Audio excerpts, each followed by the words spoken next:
varias preguntas para nuestros moderadores. Las escogimos básicamente directo a la familia, al hombre y a la familia, porque ese es el tema. Hay varias preguntas escatológicas que no las vamos a hacer porque Otto me dio $10 que no le hiciera esas preguntas. No estoy bromeando, no me ha dado nada. Pero la primera sí es la base de todo, obviamente, y por eso entonces le voy a dar un tiempo a ambos que respondan en sí, y la voy a dar así como me la escribieron en sí. ¿De qué o de dónde o de quién Dios nos salva? Y la hago con una segunda pregunta ahí. ¿Cuándo uno es salvo? Creo que entendí esa pregunta porque pensaba que esto era bautista, pero parece que escriben en lenguas. ¿De qué o de dónde o de quién Dios nos salva? Y si pueden, el segundo punto de la pregunta, ¿cuándo uno es salvo? ¿Quién quiere tomar la primera parte y después compartir? Con gusto. Para entender de qué Dios nos salva, hay que entender lo que significa estar perdido. Y quien no entiende que está perdido, nunca va a entender que finalmente fue salvo. Es necesario sentir que uno ha perdido algo. A mí me parece que el trabajo del pastor Sánchez fue tan claro y abundante en eso. Un hermano me comentaba allá después que el pastor Sánchez habló sobre el hombre perfecto, me comentó, ¿usted sabe por qué era perfecto Adán? Y le dije, no, ¿por qué? Me dijo, porque no tenía suegra. Qué pecado, qué pecado. Okay. Qué pecado horrible. Si Adán era perfecto en su estado, en su relación con Dios antes de la caída, entonces en la caída lo que se perdió fue eso. Se perdió esa pureza, se perdió esa relación con Dios. ¿De qué somos salvos? De eso, de ese pecado, de la distancia, de abrir espacio entre Dios y nosotros. ¿Qué hizo Cristo en la cruz del Calvario? Resolvió ese problema. Resolvió el problema no simplemente de los pecados, pero de el pecado, que en esencia es estar distanciado de Dios. Así que de eso somos salvos. Bien, sí, el Señor nos salva porque estamos en un estado de perdición que es inherente a todos ser humanos. Nacemos en esa condición y al enviar a Jesucristo, Jesucristo nos reconcilia con Dios, pues nacemos en enemistad con Dios y Cristo llevó nuestros pecados para eso. Entonces nos salva de la perdición eterna, nos salva de nosotros mismos, que somos los dueños y dioses de nuestras propias vidas, y nos coloca en una condición de hijo donde nosotros no tenemos absolutamente ningún mérito, porque es por gracia. Nosotros no pusimos nada en nuestra salvación, lo único que pusimos fue nuestro pecado, y así fue suficiente para que Jesús lo tomara y muriera por nosotros en la cruz. Si alguien le preguntara, ¿cómo yo sé que ha ocurrido ese cambio en mi vida? Yo sé que muchos por experiencia, pero hablamos que no es levantar la mano, que no es bautizarse, que no es pasar al frente, que usted diría que sería, esta puede ser una buena señal, indicación de que algo ha ocurrido en tu interior. Sí, cuando el pastor dice que es por fe, significa que estamos creyendo lo que Dios dijo. Así es que la respuesta nuestra a lo que dice Dios es creerle. ¿Sí? Si Él dijo que al arrepentirnos de nuestros pecados, Él nos perdona, entonces nos perdona. Amén. ¿Sí? Cuando Él dice que en la cruz Jesucristo clavó allí nuestros pecados y resolvió el problema de la distancia que había entre Dios y nosotros, es verdad, lo resolvió. Entonces cuando Él manda a arrepentirse y a convertirse, uno tiene que entender que si lo hace, pues la respuesta divina es clara. Él lo prometió: yo te salvo, arrepiéntete y conviértete. Si yo tengo que hacer algo, es simplemente responder a lo que Él dice.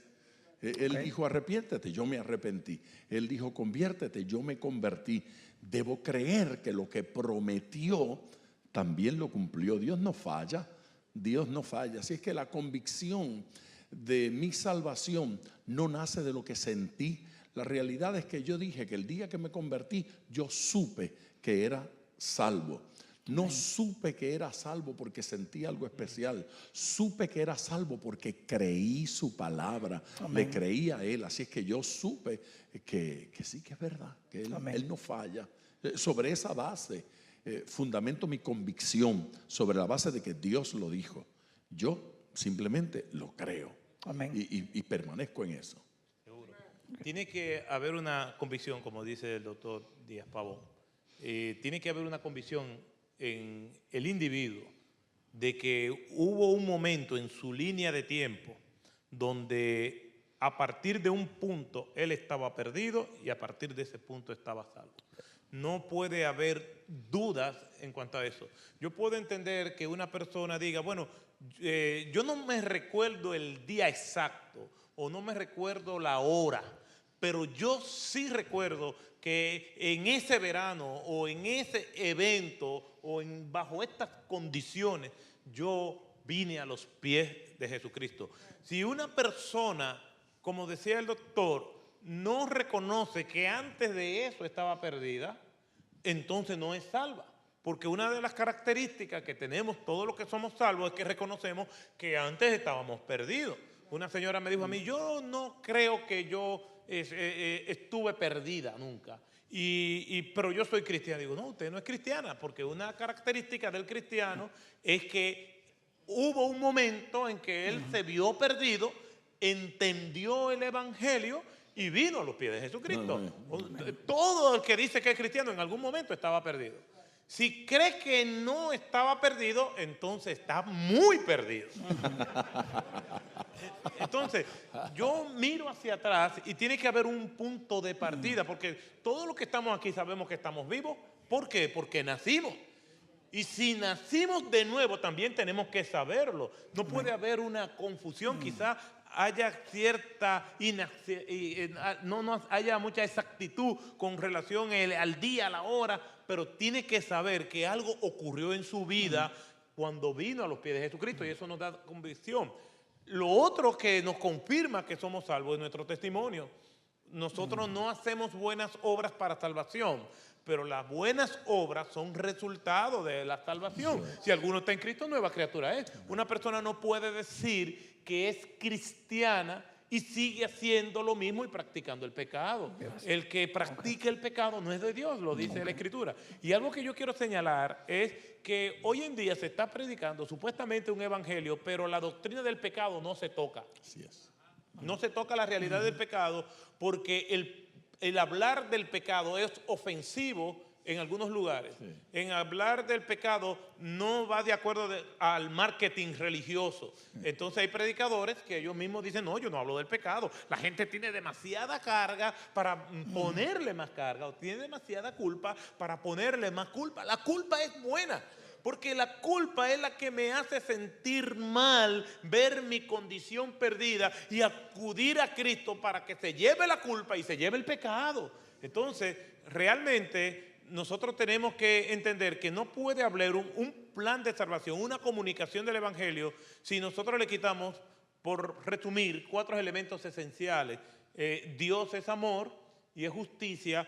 El hombre es pecador y Dios tiene que condenarlo en su justicia, aunque lo ame. Cristo resuelve ese dilema aparente que hay entre el amor, la justicia y la condición del hombre. Y el hombre tiene que venir a Jesucristo creyendo por fe que cuando Cristo estaba muriendo en la cruz de Calvario era por él. Si una persona dice que es cristiana y no vivió esa experiencia, entonces yo dudo que lo sea, porque esa experiencia es inolvidable. ¿Cómo vamos a olvidar cuando vino el Espíritu Santo a nuestras vidas? Amén. Y guiarnos? Amén. Amén. Esta es una pregunta bastante básica. Yo creo que para muchos de los hombres se dice, ser callado tiene que ver con inseguridad, una pregunta en sí. ¿Cómo lograr superarlo?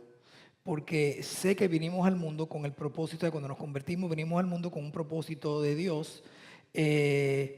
Y me gustaría saber cómo para cambiar un poco la pregunta, cómo, él dice averiguarlo, pero en sí, cómo superar esa inseguridad sabiendo que somos hombres y que es nuestro llamado a ir al mundo y llevar el evangelio, nuestro testimonio.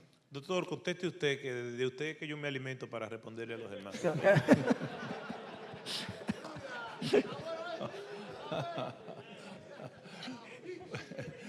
Yo tengo que hablar a menudo con gente que me dice cosas como me siento inseguro, no me atrevo a predicarle a nadie.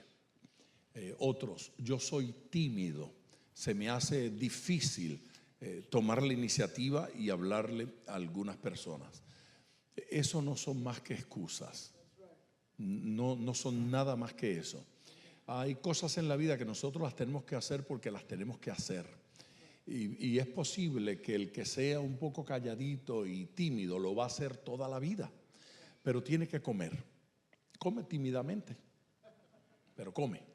No es cierto.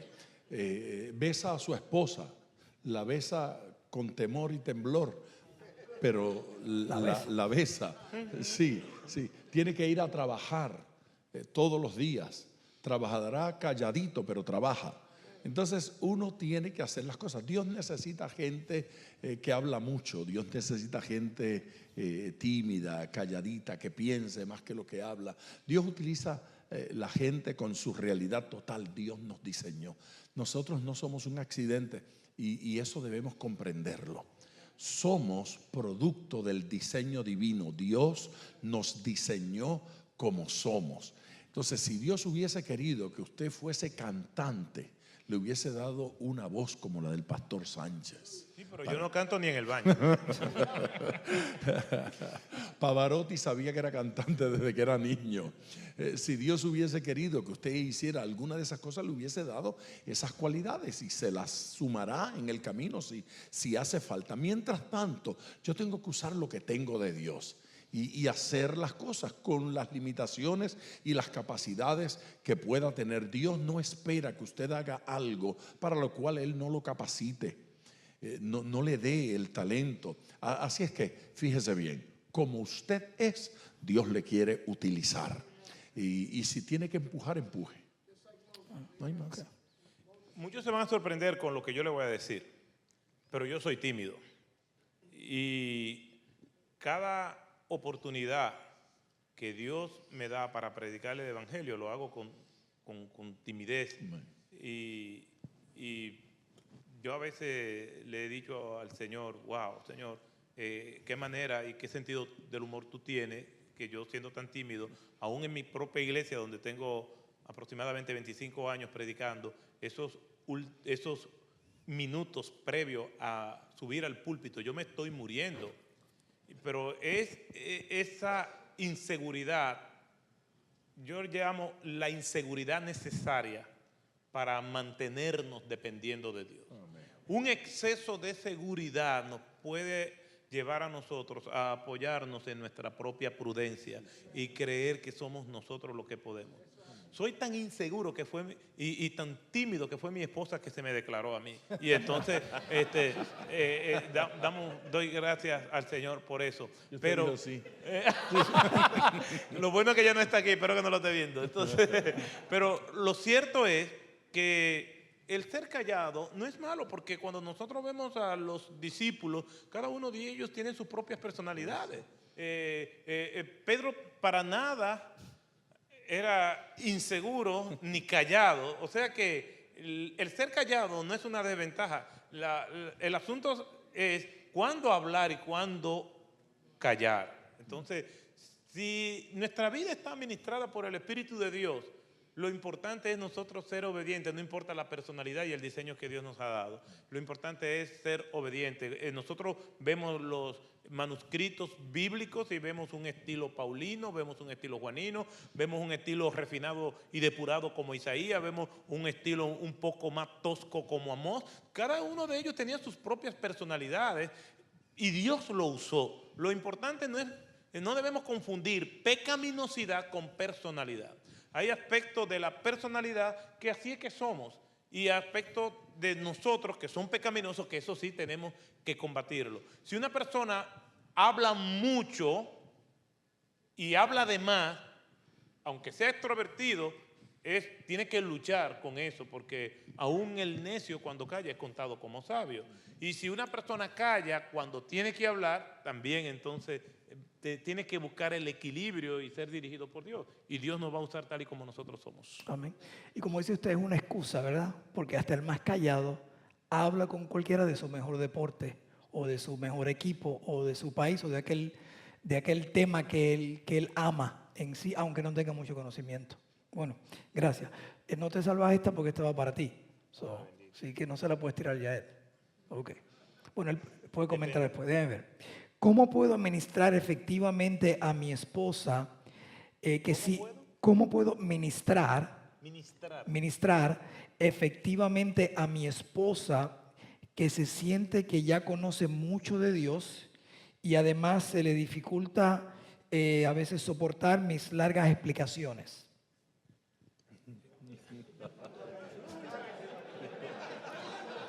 Otto Sánchez. Otto, ahí dice Otto. Yo conozco la letra para ver Sí. quién es lo que me dice.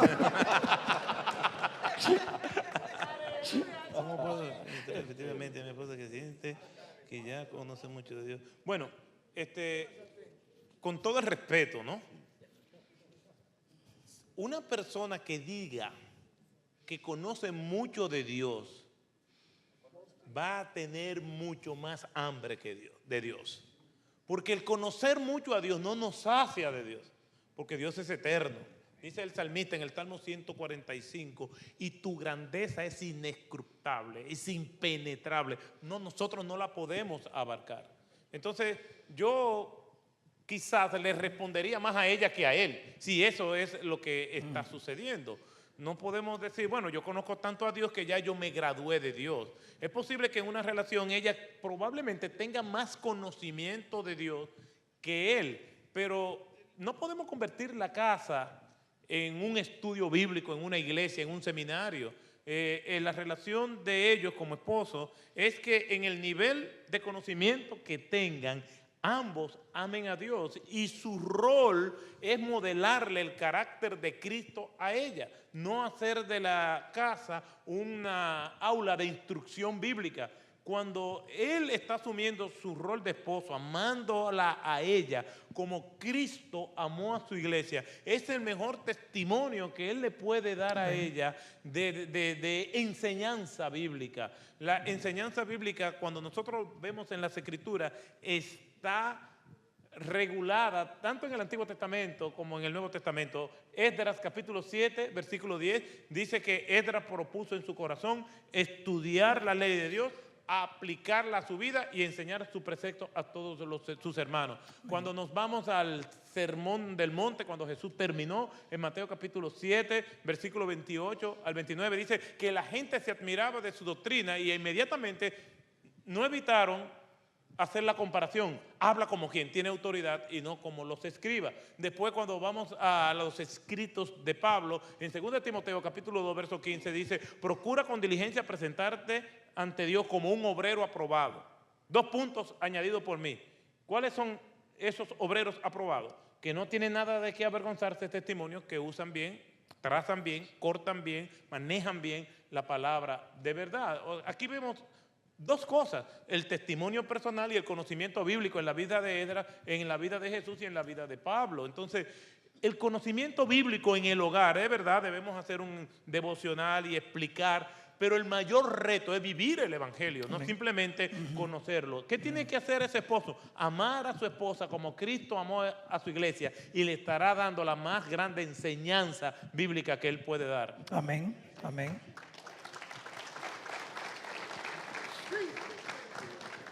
¿Quiere añadir algo? En el seminario, cuando comencé primer año, el profesor de homilética repetía constantemente como un disco rayado la frase: lo bueno, si corto, 2 veces bueno. Cuando la iglesia se queja de que el pastor predica muy largo, en lugar de darle una paliza el próximo domingo y explicarle lo bueno que es la mucha palabra, lo que debe hacer el pastor es cortar el tiempo de su sermón. porque esas largas perolatas la gente no las aprecia y la esposa es quien menos lo aprecia. Entonces sus largas explicaciones solo le sacian a usted, como los largos sermones nos sacian a nosotros, los predicadores. Me la comí. Qué clase de sermonazo el que prediqué. 2 horas y media. Estoy así de ganarle a Fidel Castro. Sí, sí. Nadie lo aprecia. Entonces, mire, don, su esposa se cansó de eso. Pídale a Dios que le dé cuñitas más cortitas de sabiduría y de bendición. Ese pasaje que citaba el pastor de Efesios 4 no solamente dice que amó a su esposa, dice se entregó por ella. Se entregó por ella. Eso es una acción de mi parte para darle a ella lo mejor de mí, para darle la esencia. La perolata esa larga y el sermoneo no es lo mejor que le podemos dar a nuestra esposa. Tiene que haber algo mejor que le demos y algo que le guste. Y si usted descubra que no le guste, haga algo, porque hay que gustarle. Uno tiene que lograr gustarle a esa mujer, no solamente físicamente, pero lo que habla. Así que cortito, déselo por cápsulas, que por cucharada es que la medicina buena se suministra.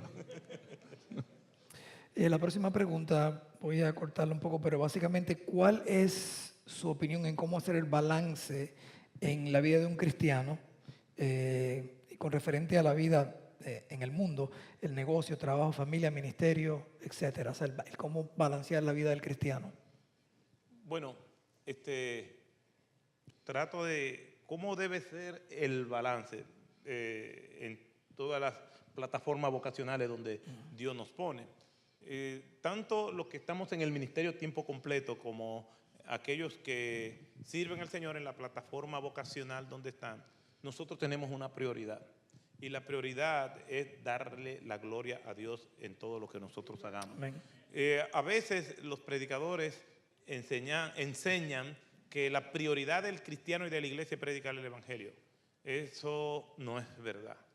Es de altísima prioridad, quizás de segunda prioridad, pero la prioridad es vivir para la gloria de Dios. Yo puedo predicar el evangelio sin ser para la gloria de Dios, pero si todo está bajo la sombrilla de la gloria de Dios, entonces todas las demás cosas estarán en orden. En el Antiguo Testamento nosotros encontramos más de 50 referencias directas que tienen que ver con que todo lo que Dios hace es para su gloria. Te saqué de Egipto para mi gloria, te alimenté en el desierto para mi gloria, te introduje a la tierra que fluye leche y miel para mi gloria. Lo vamos a ver constantemente. En Efesios capítulo 1, versículo 4, versículo 12, versículo 6, versículo 12 y versículo 14, dice que hemos sido creados para la alabanza de la gloria de Dios. Nos dice también el apóstol Pablo a los Corintios que todo lo que hagamos, sea de comida o de bebida, debemos hacerlo para la gloria de Dios. ¿Y qué es para la gloria de Dios? Que lo que yo voy a hacer, tengo que saber que mi motivación, mi dedicación y el crédito recibido por eso es para el Señor. Entonces lo que voy a hacer, lo voy a hacer con excelencia, lo voy a hacer con amor. Aunque tenga un jefe tirano, eso que yo tengo que hacer, no lo voy a hacer por el jefe, ni lo voy a hacer por mí. Lo voy a hacer para que por medio de eso que yo haga, la gente glorifique y bendiga el nombre del Señor. Amén. ¿Alguna vez usted ha utilizado la palabra excéntrico? Ha dicho que esa señora es una excéntrica. Por ejemplo, cuando usted descubre que hay una vecina que tiene 300 gatos en la casa, usted dice, esa señora es excéntrica. En Hialeah, ya en Miami, encontraron a una persona que no quería tirar la basura. Entonces ya las puertas no abrían, porque la basura había ido creciendo dentro de la casa, pero él sostenía que allí habían cosas importantes. Cuando la basura se convierte en el centro de su vida, usted es un excéntrico, ¿sí? Lo que significa es que perdió el centro. excéntrico, perdió el centro. Ahora el centro de la vida de esa mujer son los gatos. El centro de la vida de este señor es la basura. Nosotros tenemos que definir quién es el centro de nuestra vida. Amén.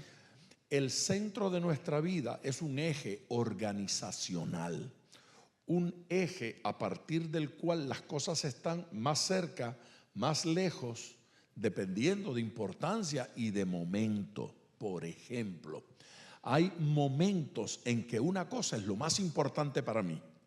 Hay momentos en que esa cosa no es lo más importante para mí. Lo que es más importante para un niño no es lo más importante para un anciano, no es lo más importante para un joven, no es lo más importante para un adulto. Yo tengo mis conflictos con los libros de matrimonios y de familia. Tengo mis conflictos porque a veces establecen unos absolutos extraordinarios, como si eso fuese así toda la vida. Su esposa es lo más importante para usted. Bueno, no cuando tengo 15 años. No tengo esposa. No cuando me divorcié. Entonces, esos absolutos no son ciertos toda la vida y no son ciertos en todo momento. Lo que sí es cierto es que necesitamos un eje organizacional. Fíjese, el que quiere ser médico, el centro de su vida es la medicina. Se da todo en derredor a la medicina, de tal manera que no lee revistas. Sí, lee revistas, pero de medicina. De lo que no lee es revistas de otras cosas. El que es contador tiene revistas, pero no de medicina. Y tiene libros, pero no son de teología. Y tiene entretenimientos, pero no son los mismos que yo, porque lo controla a esa persona un eje organizacional. El creyente tiene un eje organizacional y ese centro de nuestras vidas se llama Cristo. Vemos televisión, pero no vemos todo lo que ven otros. Bueno, cuando menos no debemos. Se supone que hayan programas que no nos interesan y canales que no nos interesan y dedicamos un tiempo prudente a eso. Ahora, si una persona vive frente a la televisión, pasa 12 horas allí, es un excéntrico, ha perdido su centro. Y hay gente cuya esposa se convierte en el centro. Es excéntrico. Cristo es nuestro centro, no la esposa. Cristo es nuestro centro, no la familia. Cristo es nuestro centro, no el dinero. Cristo es nuestro centro, no el trabajo. Ahora, el trabajo, el dinero, la esposa, los hijos, todos se ubican alrededor de ese centro a una distancia prudente. Amén. Mi papá sigue siendo parte de mi vida. Mi mamá sigue siendo parte de mi vida, pero no ocupan el mismo lugar que ocupaban cuando yo era soltero.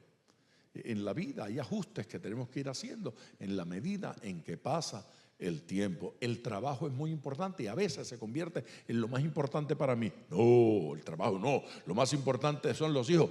Los hijos no me quieren si no les doy comida y mi esposa no me quiere si no le pago la casa.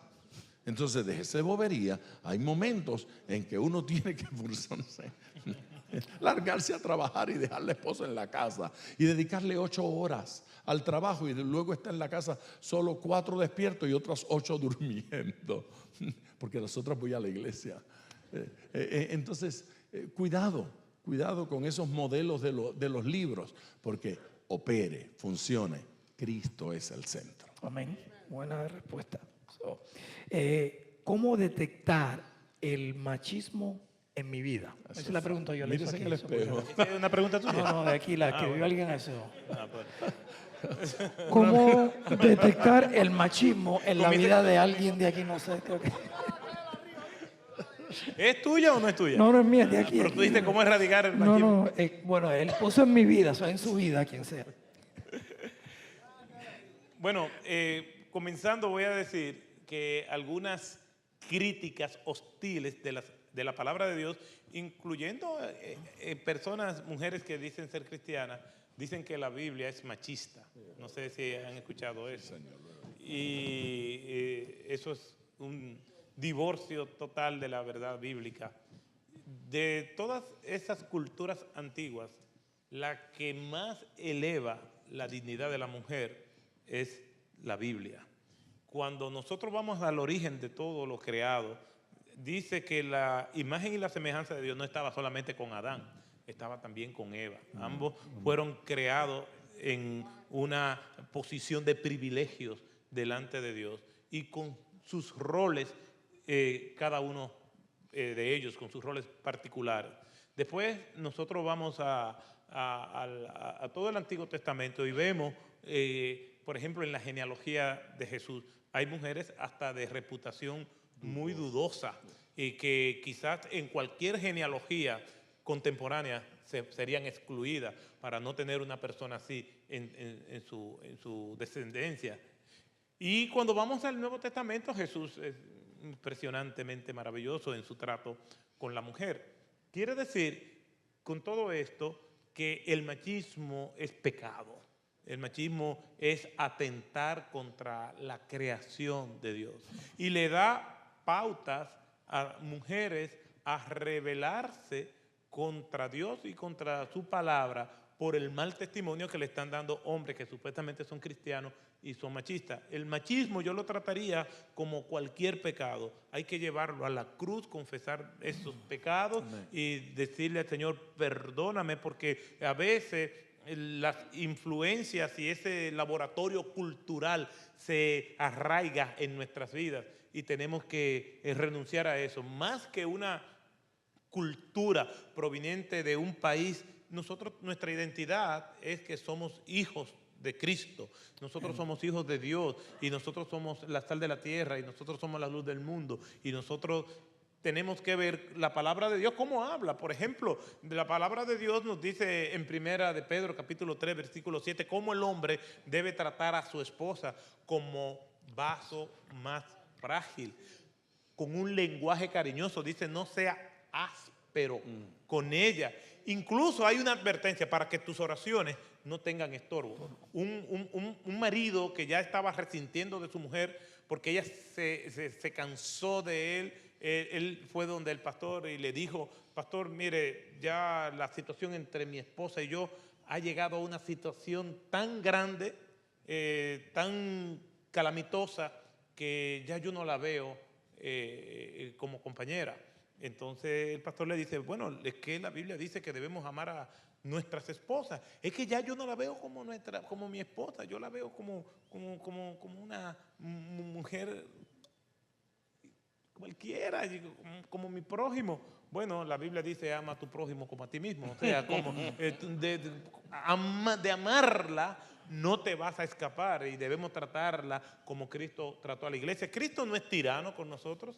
Cristo nos trata con amor, nos trata, aún en el juicio de Dios, su misericordia no se aparta, y así lo vemos en las evidencias que encontramos en las Escrituras. Dios le dice a David, ¿cómo tú quieres que en manos de quién tú quieres caer? ¿En manos de los hombres, en manos mías? No, en manos tuyas, porque tú eres misericordioso, los hombres no. Entonces, el que ama a su esposa, ¿a quién se ama? A sí mismo se ama. Entonces, tenemos demasiadas evidencias bíblicas como para querer imponernos. El liderazgo de cualquier persona, no solamente del esposo, se canaliza y su autoridad se canaliza a través del servicio. Sirve, entrégate, sacrifícate, y esa es la mejor manera de uno conquistar a su esposa. Amén. Sí, yo creo que, siendo la pregunta de cómo sé que soy machista, no es machismo saber que Dios hizo a los gallos más lindos que a las gallinas. ¿Ves? Siempre son más lindos. Eso no es machismo. Es machismo pensar que mi esposa me tiene que obedecer porque yo soy macho. Que yo tengo la razón porque yo soy macho. Que yo soy favorito de Dios y me contesta a mí primero porque yo soy macho. ¿Sí? Que yo soy más inteligente porque yo soy macho. No solamente es machista, es bruto. Esos son razonamientos superficiales. Nosotros tenemos que entender que Dios nos creó y nos dio una función ministerial a favor de nuestra esposa y debemos cumplirla, y ellas tienen unas a favor nuestro, y ella delante de Dios es tan importante como nosotros, y Dios la escucha igual que nos escucha a nosotros. Ser macho no nos hace superiores, pero nos da una responsabilidad enorme. Bien, bueno, y la segunda va en línea a lo que está ocurriendo mucho, especialmente es como una epidemia. Hay una pregunta que dice, ¿cómo me relaciono con mi hija si soy hombre? Y al mismo tiempo vemos en los últimos tiempos, especialmente ahora con esta epidemia del sexo, especialmente desde que Bruce Jenner lo exaltan por... Él lo dice, dice eso. No dice eso. Esa es la suya. Esa Esa es otra pregunta. Es así, Sí, dentro de eso, suya. la epidemia en sí, pero ¿cómo lidiamos ahora con la pregunta básicamente, soy hombre, ¿cómo lidio con mi hija o con mi hijo en ciertas tendencias? Muy bien. ¿Usted o yo? Usted. Dele. Bueno,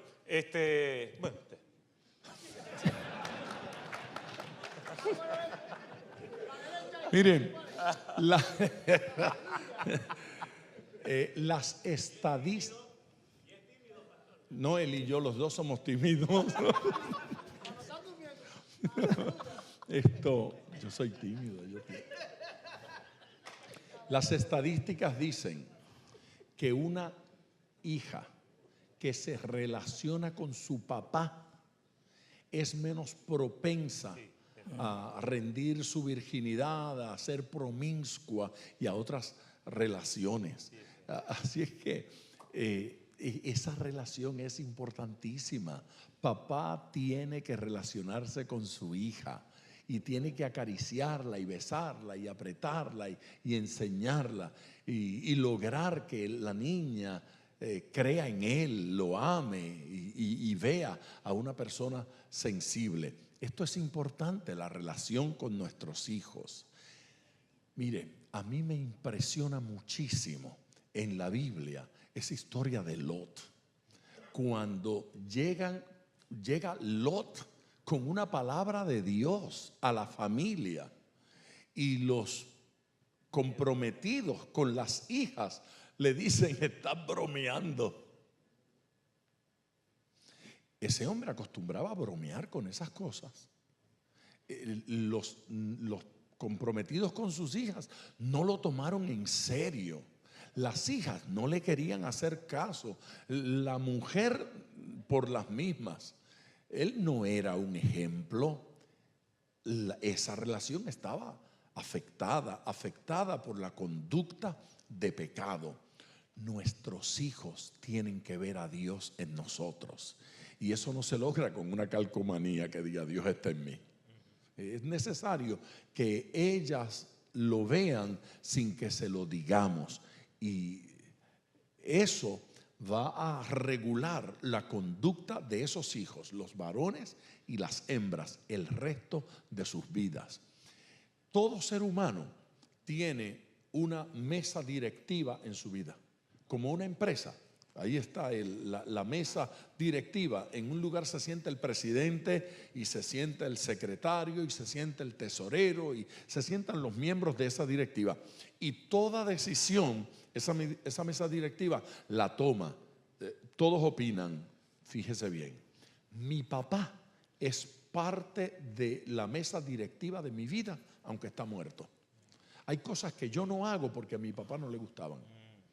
Porque mi papá dijo que no.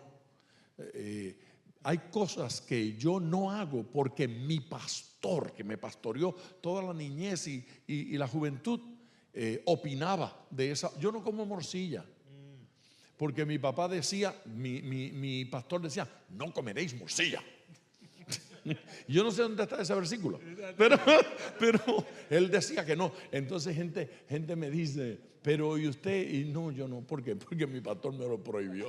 De verdad. Y yo le dije, no, yo no voy a comer eso, nunca. Si es pecado o no es pecado, eso no es lo que estoy discutiendo. Lo que estoy discutiendo es que él es parte. Yo uso saco y yo miro y envidio y digo, ay Dios mío, yo quisiera ser tan libre como Sánchez, pero mi pastor nunca te subas a ese púlpito sin un saco. Y yo le tengo La miedo. juventud somos así. Sí, sí, exactamente. Cuando yo madure.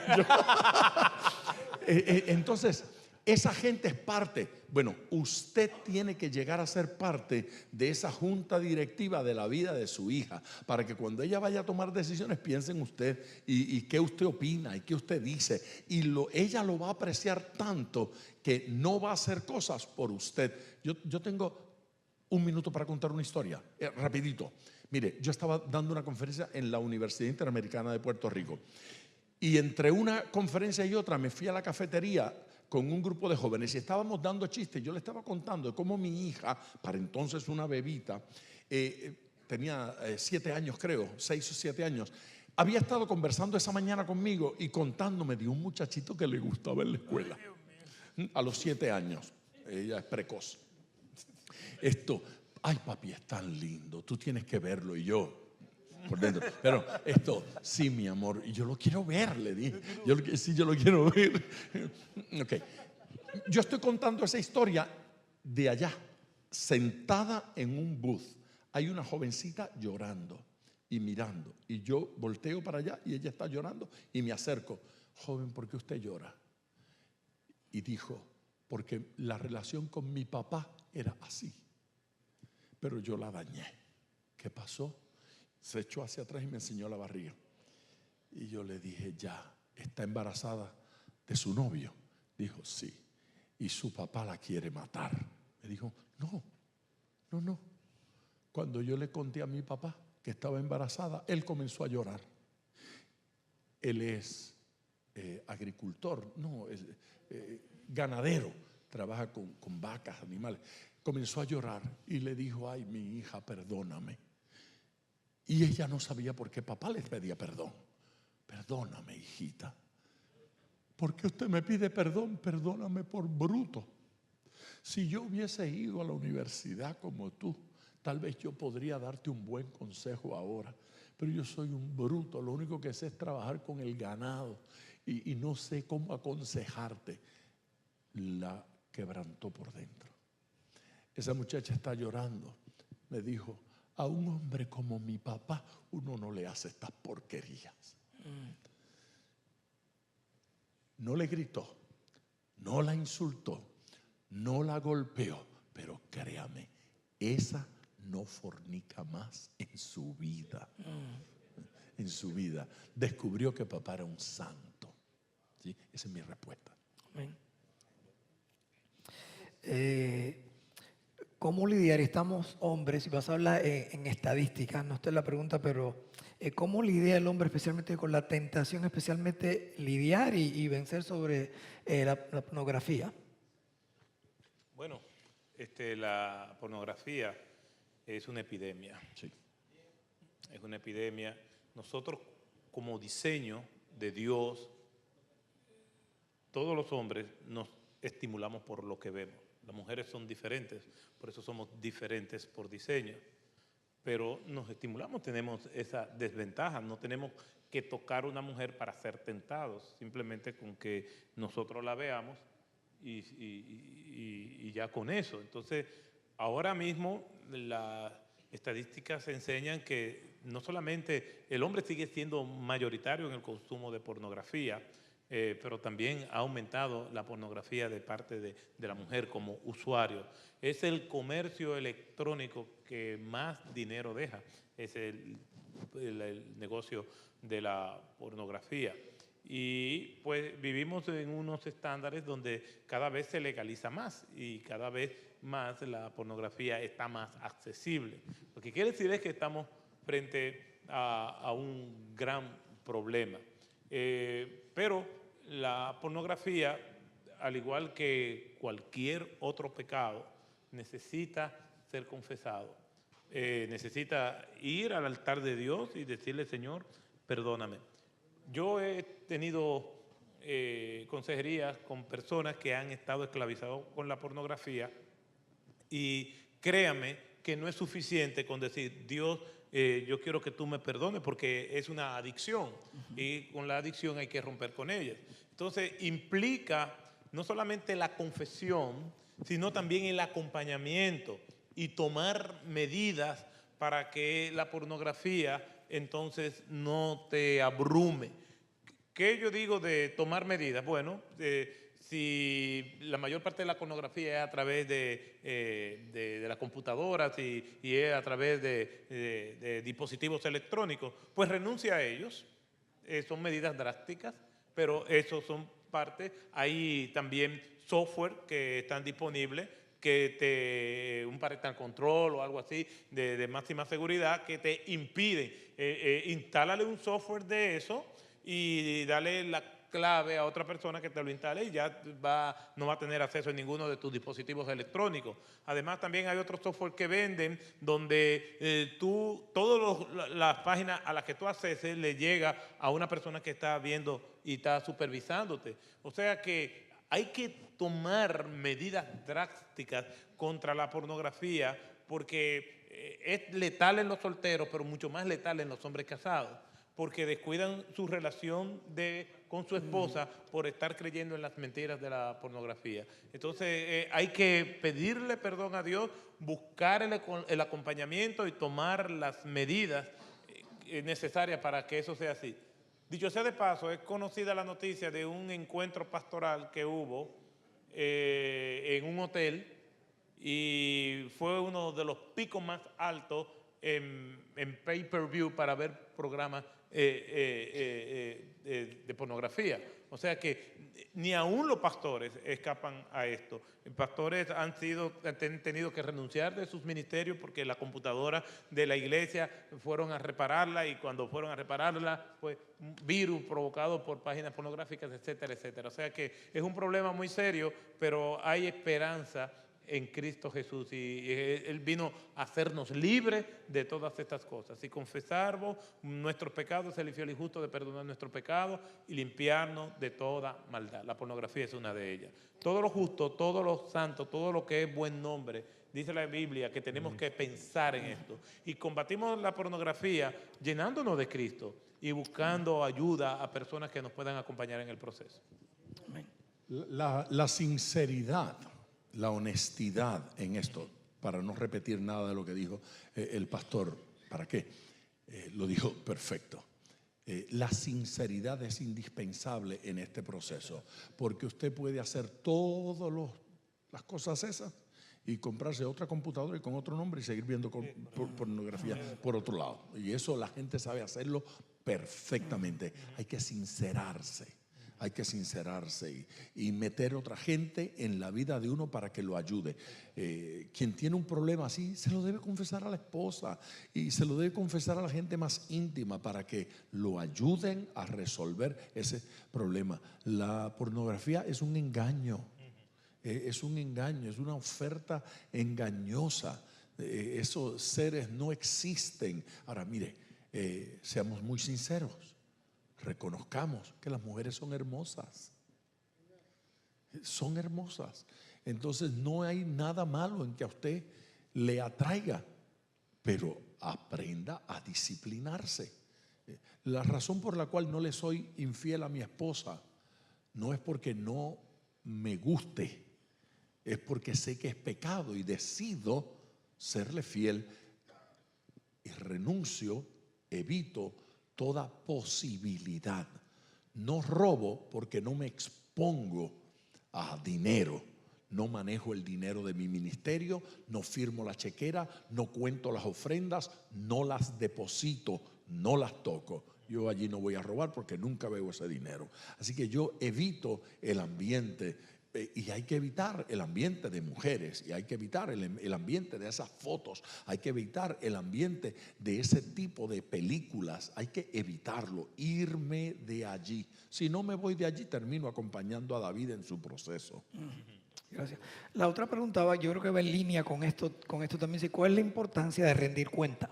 Ese es. Entraría, ya lo dijo el pastor muy bien. Entraría en eso también. Soy casado y mi esposa y yo no somos compatibles, ¿qué consejo me da? Creo que tocó también algo un poco en su... Ayer lo dedicó completo a eso el sí. pastor La Sánchez. compatibilidad no Sí, existe. exacto, La compatibilidad no existe. Eso es un mito, es una mentira. Existe la gracia de Dios para ayudarnos a sobrellevar nuestras diferencias. Ok. ¿Qué significa? Y también creo que tocó esto también, amar a la esposa como Cristo amó a la iglesia. Se tocó ayer también, así que yo creo que ya concluimos, hermano.